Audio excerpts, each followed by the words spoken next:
Shalom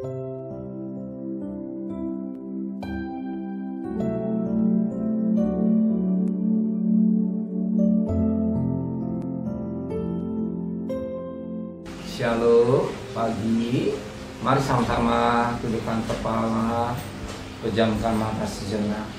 Bapa, pagi yang cerah, kami mencari Engkau, utamakan Engkau, dan kami merasakan bagikan umat Israel berada di Goshen dalam lindungan Tuhan. Sekalipun tulah ada, tapi Tuhan tulah itu tidak mengenai hidup kami. Buktinya kami masih hari ini masih ada, dan ada semua karena Tuhan.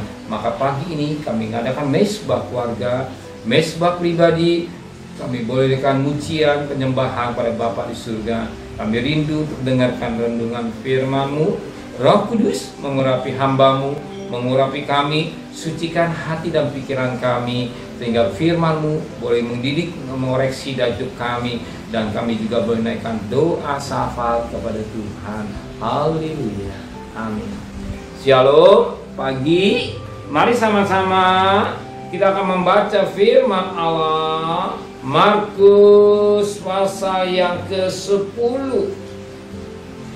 Markus pasal yang ke-10 ayat 35 sampai ayat 45.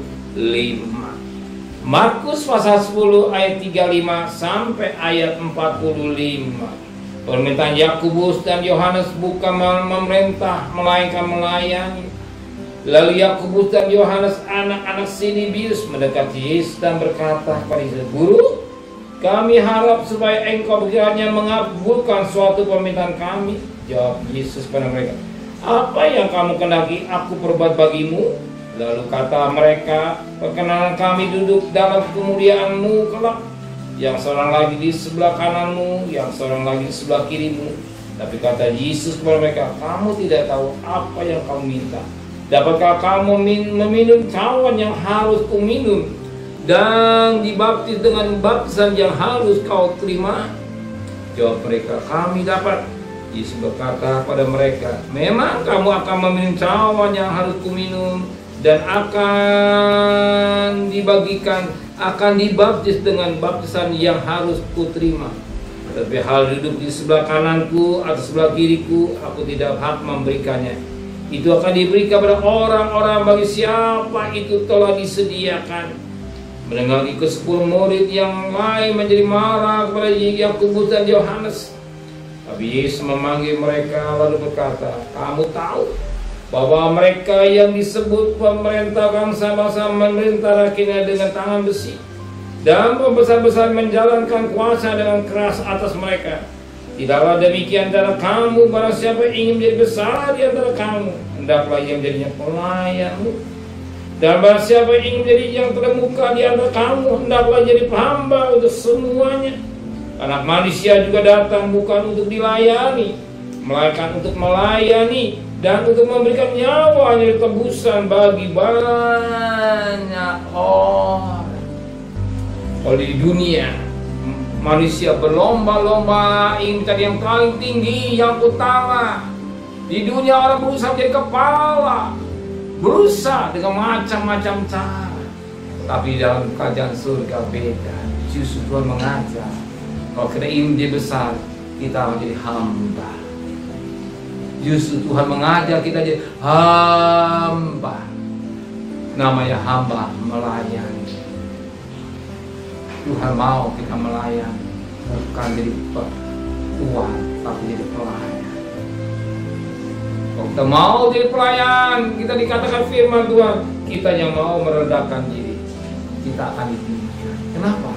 Sebab Yesus sudah memberikan contoh teladan dalam hidup kita. Apa? Perhatikan ayat 45. Anak manusia juga datang bukan untuk dilayani, melainkan untuk melayani dan untuk memberikan nyawanya menjadi tebusan bagi banyak orang. Kita lihat Yesus, apa dikerjakan Yesus. Salah satu, ketika Yesus mau istirahat, dia lapar, dia mengasingkan diri.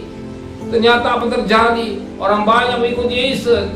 Katakan firman kepada 5.000 orang, laki-laki belum wanita, anak-anak. Dia tidak sempat untuk beristirahat, tapi dilihat timbullah belas kasihan.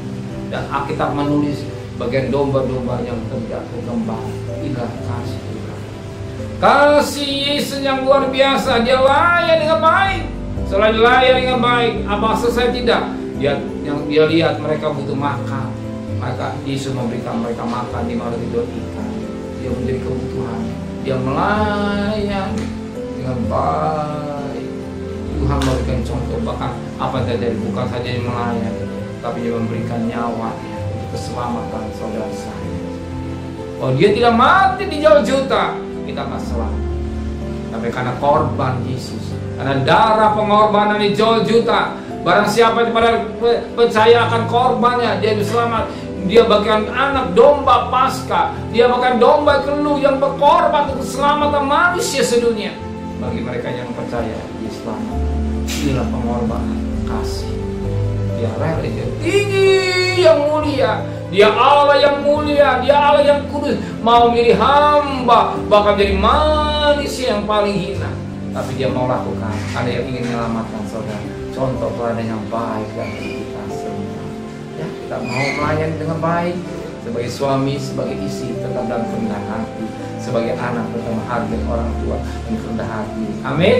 Supaya kita menjadi orang-orang yang diberkati Tuhan. Bukan kita udah tinggi, tidak. Dan hamba, aku ini hamba yang tidak berguna. Amin. Dan percaya yang materi di Tuhan siapkan buat saudara. Mari sama-sama berikan kepala. Terima kasih buat nasihat firman. Kami ada hamba-hamba yang tidak berguna. Kami lakukan sesuai kehendak Bapa di surga. Sucikan hati dan pikiran kami sehingga kami jadi pelayan Tuhan yang baik. Dan Tuhan kembalikan besok pagi tubuh yang sehat dengan tidak kurang satu apapun juga. Berkati Bapak Presiden, Wakil Presiden, para Menteri, para Gubernur, para Bupati, para Wali Kota, para Camat, para Lurah, para RW, para RT, para Medik, para Polri. Berikan mereka takut kepada Tuhan.